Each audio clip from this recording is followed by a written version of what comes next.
15 years on the job, and I've seen just about everything. People kill each other over money, jealousy, a six-pack, sometimes out of pure, blank stupidity.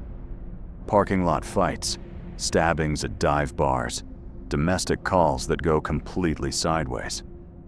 After long enough, you start believing you're unshockable, that there's nothing left with the power to genuinely get to you. Then, this case came along, and the whole city lost its mind. Let me say this up front. Serial killers aren't exactly a growth industry anymore. Not the way they used to be. The days of someone like Bundy or Dahmer running free for years, that's basically over. Cameras are everywhere now. Everybody's walking around with a smartphone. Law enforcement has tools that make it genuinely hard for an ordinary person to slip through the cracks for long. But here's the thing. What we were dealing with was not an ordinary person. It started at a cheap motel near downtown. The Riverside Inn, not a real hotel, just a sad, run-down little place, the kind with handwritten check-in rules and carpet from 1987. Not the kind of place you'd expect this, though I guess it never is. We got the call and drove out. The girl at the front desk, 19 years old, was sitting with her hands folded in her lap and her eyes completely empty, just staring, chest hitching every few seconds. She'd seen something that was going to live in her brain forever, and now she'd have to describe it in full detail, more than once, to people like me who needed it. That's the part nobody talks about. The witness doesn't get the luxury of forgetting. People assume cops get used to it, that after a while the bodies stop meaning anything. That's not how it works. Seeing what human beings do to each other, that doesn't become routine. It shouldn't. But somebody has to walk into that room, and that's what we do. The housekeeper had spotted it first that morning, a dark red liquid seeping under the door of room 8. She went straight to the desk. The administrator knocked, got nothing, retrieved the master key, and opened the door. And whatever was inside reached out and grabbed hold of her. I'm certain she'll never forget what she saw. The man was sitting against the wall. His body had been split open from the throat all the way down to the groin. His organs had spilled out in front of him. Pinkish intestine, dark purple liver, gray-blue lung tissue, like gifts shaken out of a bag. Blood had run across the entire floor in a wide, flat sheet. And covering the wall above him, floor to ceiling, written in red. Next, an exclamation point, a straight vertical line, and instead of a period, a human heart, torn from the chest of the man on the floor and placed deliberately at the base of the wall. The letters themselves had been written with it. The wound at the throat was clean, precise. Everything below it was not. Whoever did this had made one controlled cut at the neck, and then used their bare hands to rip the rest open. The administrator told us the victim had checked in with a young woman. No ID presented for her, nothing logged.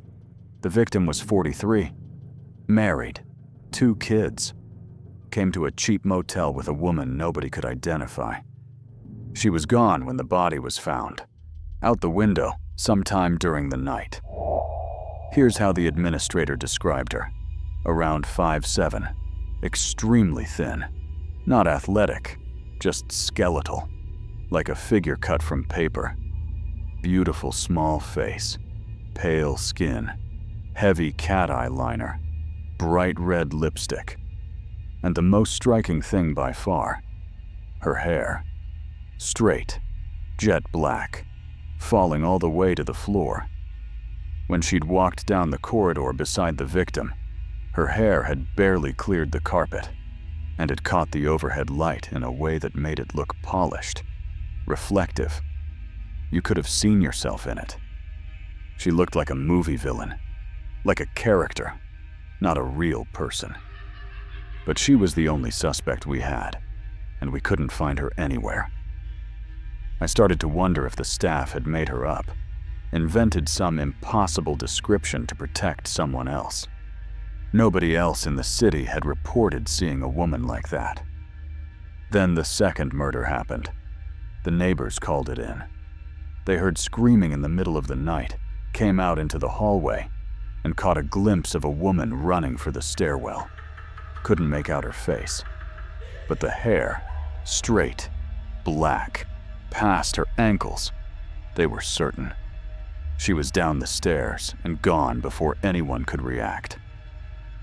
The victim was in his apartment, tied to a chair, blindfolded. He'd almost certainly agreed to that part himself. Thought it was a game. He had not agreed to what followed. Every metal object in the apartment had been used on him. Kitchen knives, steak forks, regular forks, serving spoons, soup spoons. He was covered in puncture wounds from head to toe, bristling with silverware, and he'd lost every drop of blood he had. On the wall behind him, next. This time, not written with a torn heart, written with a bare palm, a handprint dragged across the drywall. She left us everything: hair fibers, fingerprints, a partial palm. We ran it all and got nothing. This woman existed in no database anywhere. The victim was an unremarkable, quiet man, a loner. Divorced years ago, his wife had died, and he'd lived alone ever since.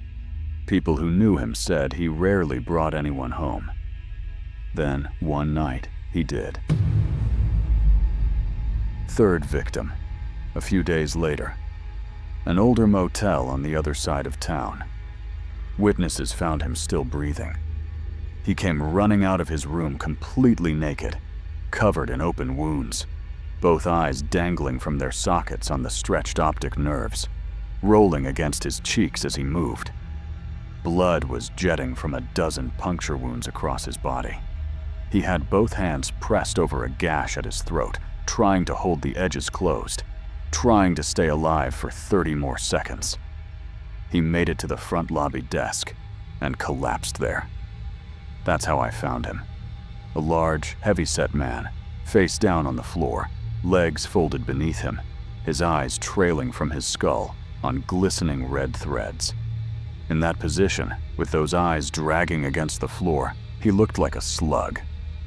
Someone had spent real, unhurried time with him in that room. The window was open. She was gone. We sent the composite sketch to every business, every building, every apartment manager in the city. Pinned it to every public bulletin board we could find. We wanted every store clerk, every hotel desk worker, every nosy neighbor to know exactly what this woman looked like. Less than 48 hours later, an elderly woman called the precinct. She'd been looking out her window, she said, and she'd just seen her young neighbor leading a long-haired young woman up toward his apartment. "He's a foolish boy. Never reads anything." Her voice was sharp and urgent. But I recognized her the second I laid eyes on her. I ran straight to the phone. "You hear that? He's screaming. Get here now!" We were in the car before she finished. By the time we arrived, it was getting dark. We pulled into a tight courtyard between 3 older brick buildings. I stepped out of the car, and directly above me, a window flew open. The old woman leaned out past her waist and began waving frantically toward a dark passage between 2 of the buildings. "She went that way. Through there." My partner Vicky and I ran for the passage. It was narrow, barely wide enough for 2 people, and what little light remained barely reached the ground. But I saw her immediately, a thin figure in a black dress, sprinting through the dark, arms swinging in a way that was subtly wrong, like a child still learning to run, or something imitating what running looked like from a description. That black hair flew out behind her, like a shadow that had broken free. No question, it was her. I shouted for her to stop, told her I would fire. She didn't look back, didn't slow down, didn't react at all. I drew my weapon and fired one round into the air. The gunshot rolled hard off the brick walls on both sides. She didn't flinch, didn't break stride. I held my fire. I didn't need to shoot her. The passage ended 30 feet ahead in a solid brick wall. Dead end. No doors, no gaps, nothing.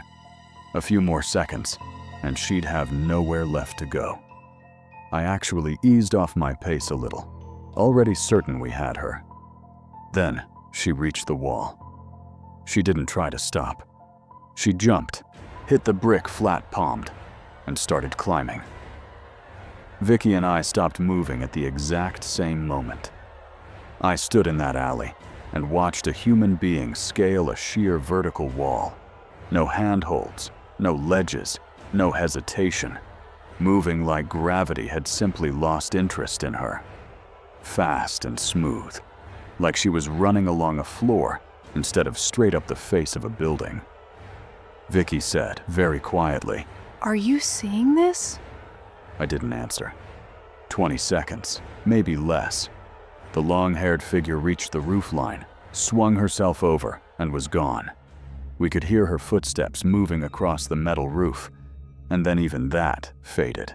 "They don't exactly cover this at the academy," Vicky said. She was young, Vicky, just out of the program. First real assignment in our unit. She didn't know yet what was normal on this job, and what wasn't. Neither did I, apparently. 15 years in, and I had never seen anything like what I'd just watched. Patrol units swept the surrounding streets for hours. Nothing. She'd dissolved into the city. We went upstairs to the young man's apartment. The team was already working the scene. One of my guys was in the kitchen with a cigarette going, standing completely still at the open window, staring at nothing. The look on his face told me what to expect in the next room. The man was on the bed, naked, arms out at his sides. Cut from his face all the way to his feet. One long, continuous, worked wound that had been opened and widened until there was nothing left to drain. The mattress had soaked through completely and made a soft, wet sound when you stepped near it. On the wall above the headboard, large, uneven letters. Next. Up until that moment, I could have called this an extraordinarily violent human being. Disturbed, sadistic, rare, but human. The world has produced women like this before. History is full of them. But women don't climb straight up brick walls. Whatever we were dealing with, I no longer believed it was a person. If someone had come to me with this story, I would have smiled and moved on, but I'd seen it. Standing in a dead-end alley, with my own two eyes and my own partner standing next to me, seeing the exact same thing. And so I was left with the only conclusion the evidence supported. We were hunting something else. She surfaced a few days later. By that point, I'd honestly started to wonder if she ever would. The call came from a roadside motel on the edge of the city. The desk clerk spoke quietly and fast. "I think it's her. Long black hair, matches your bulletin exactly. She just walked in with some drunk guy. They just got here right now." We were moving before he finished the sentence. Here's what I learned afterward about what happened in those minutes before we arrived. The drunk and the woman in black had come in around 9 in the evening. The man was cheerful, loud, saying they'd need a room for the whole night, at minimum. The woman stood slightly behind him, eyes cast down. The clerk looked at her and felt his stomach drop. He knew that face. He'd studied that composite sketch all week. He kept his expression completely neutral. "Of course." He sat. "One moment. Let me get that set up for you." Then he stepped into the back room and called us. But she felt something shift. When he came back behind the desk, she was already anxious, moving toward the exit, pulling at the drunk man's sleeve. The man grabbed her wrist. Hey, where are you going? We just got here. She hissed at him, like an animal. The clerk understood he had about 3 seconds. He hit the button under the counter. Every alarm in the building went off. Electronic locks engaged on all the exits simultaneously. The windows already had security bars. In a matter of seconds, the entire motel became a sealed box. Nobody in, nobody out. He'd locked himself inside with an unarmed housekeeper, a trucker asleep down the hall, a very drunk man, and whatever this woman was. He called us back and told us all of this in a voice that was getting higher and faster with each word. She's climbing the walls and the ceiling. She's everywhere. I don't understand what's happening. Please. We were 10 minutes out. We drove fast. The building was low, long, and peeling. One working streetlight. Overgrown hedges along the front. Even from the parking lot we could hear it. Something screaming, wild and not quite human. And underneath it a rhythmic crashing, like furniture being thrown at walls. I tried the clerk's cell. It rang through. Our tech officer had his laptop open in the back of his vehicle, already pulling up the motel's security feed. 2 cameras. First angle, front desk area. Lights strobing. Jittery picture. Nobody behind the counter. In front of it, someone face down on the lobby floor, surrounded by a wide, dark pool. Second angle, the hallway. Long and narrow, doors on both sides, overhead fluorescents flickering. Another body on the carpet, dark spray across the walls. And then, at the far end of the corridor, a door burst open. She came flying through it, running the full length of the hall, stepping directly on the body without breaking stride. She hit the locked exit with both palms, bounced off, turned, and sprinted back the other way, knife in her right hand. She was trapped, and she knew it, and she was losing her mind in there. I watched the feed for another 60 seconds. She was tearing at her own clothing, tearing at her own hair, throwing fistfuls of dark clumps against the walls and running through them, making sounds I don't have clean words for. I gave the order. The team was ready. We forced the door. Inside, the alarm still wailing, lights still strobing. Vicky right behind me. On my other side, Torres, a young sergeant. Smart kid, good instincts, but young. The lobby was quiet now, except for the alarm. The clerk was on the floor in front of his desk. I went to him and turned him over, eyes already fixed and still. White dress shirt, completely saturated red, a dozen stab wounds across his chest. He'd had maybe 2 minutes after that alarm went off. Against the wall nearby, the drunk man from earlier. On his side, throat open, lying in a pool the size of a bathtub.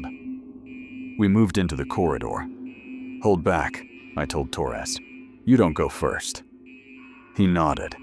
Then he took 2 steps forward anyway, because he was 26 years old and certain of himself. And I was already reaching for his shoulder. Not fast enough. Something dropped from the ceiling. She'd been up there, pressed flat against the ceiling in the dark gap between the strobing lights. She fell directly onto Torres with her full weight. I saw his head snap sideways. I saw the knife. It went into his eye socket to the hilt. He made no sound. Not one. He went straight down, like his bones had left him, and hit the carpet. She was already standing. What was in front of us in that hallway was not the woman from the hotel corridor, not the pale, composed figure with the mirror-shine hair. Every trace of that was gone. She was naked, completely covered in open, weeping sores, the skin around them darkening and spreading. Her hair was almost entirely gone, scattered in black clumps across the carpet behind her, and her eyes, white, all the way through. Filmed over, no iris, no pupil. The flat, opaque white of something that had rotted through. She hissed once and came straight at me. I didn't think. My finger pulled the trigger before my brain finished the motion. The round caught her in the shoulder and spun her sideways and down. The knife skidded across the carpet. Even with a bullet in her, she was already trying to get back up, pressing one hand to the floor, twisting, straining. I dropped onto her. Both knees, everything I had. Grabbed her arms and wrenched them behind her before she could turn over. Got the cuffs around her wrists and locked them. She thrashed and snarled beneath me, but she wasn't going anywhere. I looked up at Vicky. She had her weapon up, stance solid, face controlled. She hadn't fully processed Torres yet. That understanding, what it means when someone you work with doesn't get up. It doesn't arrive in the middle of things. It comes later, in a quiet room, once the adrenaline stops. I'd been through it enough times to recognize it approaching for someone else. Then a door at the end of the hallway cracked open. A head appeared. Vicky's gun came up instantly. Please don't shoot, please. The door pushed wider. A woman in a cleaning uniform, eyes enormous, pressed flat against the doorframe. The housekeeper. She'd locked herself in a room and stayed there. The witch had killed every man in that building, but not her. I hauled the prisoner to her feet. She started laughing immediately, light, bright, delighted, like someone enjoying a private joke. Then she said my name. Alex.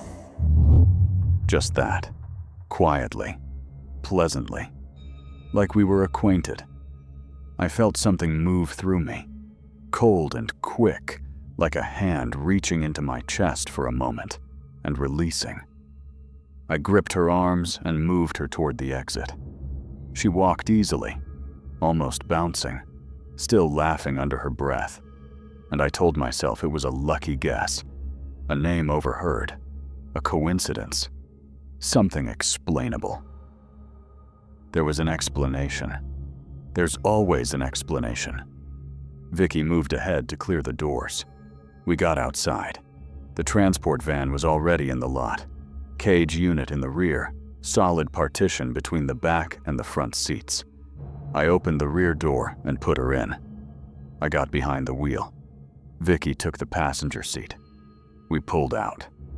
For a couple of minutes, nothing from the back, just the sound of the road. Then, Vicky. Her voice had changed completely. Soft now, almost gentle, almost like someone who cared. Vicky, listen to me. You have a gun. Shoot Alex. Kill him right now. Vicky said flatly. Shut up. Sit down. You know men like him. Think about what your stepfather did to you. You still dream about it, don't you? That's why you took this job. You wanted to put men like that somewhere they couldn't hurt anyone. I heard Vicky exhale through her teeth. She knew. Somehow she knew. Whatever this thing was, it knew things it had no way of knowing. You became a cop to punish men who do what was done to you.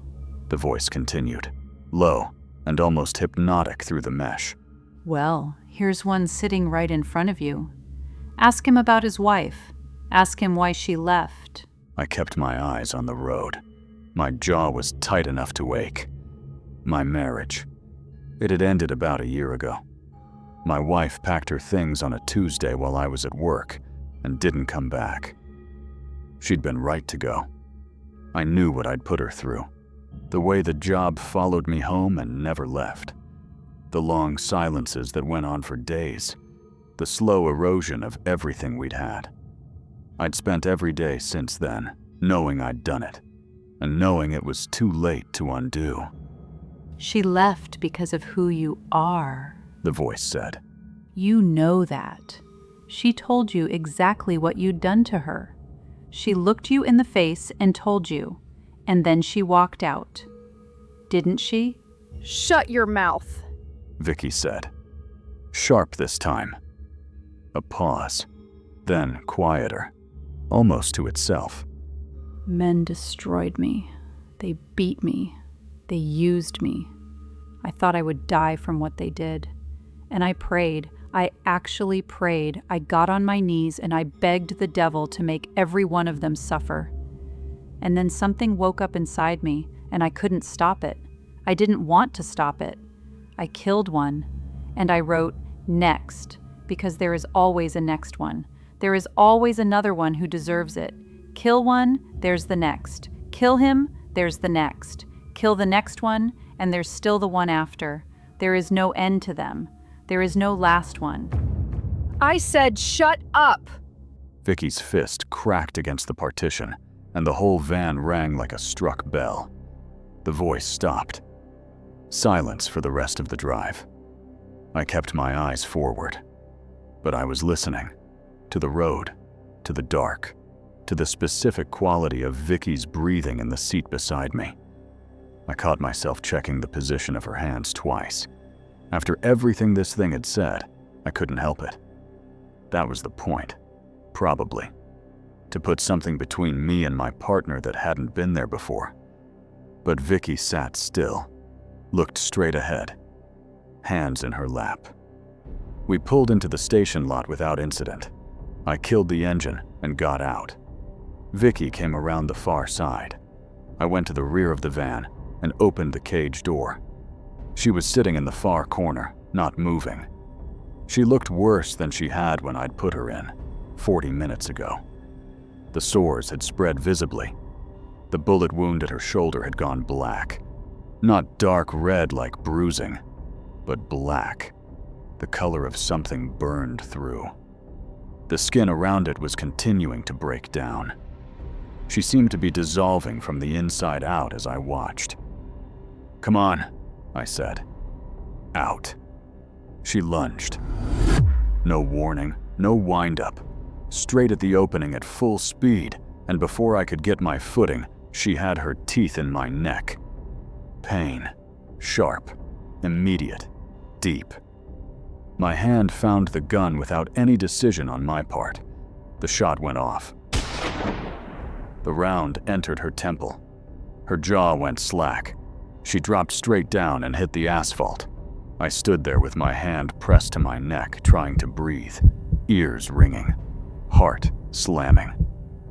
Slowly, carefully, I moved my fingers and assessed the damage.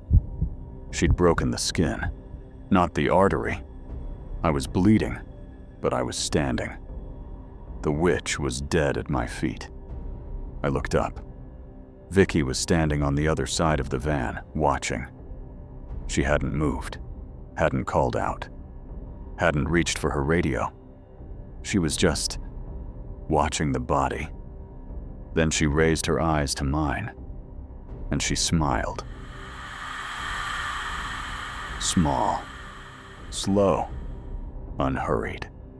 A smile that was completely, entirely wrong for this moment. For what had just happened. For everything we'd just been through. For Torres lying on a corridor floor with a knife in his eye. Her hand moved. No urgency, no tension. Just a smooth, natural motion. To the holster at her hip. Her fingers settled around the grip of her service weapon and rested there. Not drawing it. Just resting. I swallowed. Shock, I told myself. People respond to trauma differently. She watched a colleague die tonight. She sat in a car with that thing for 20 minutes. She heard things that were designed to get inside her head. This is just shock. That's what I told myself. Standing in that parking lot, in the dark, watching my partner's hand on her gun, and that slow, strange smile in the yellow light of the overhead lamp. That's what I'm still telling myself.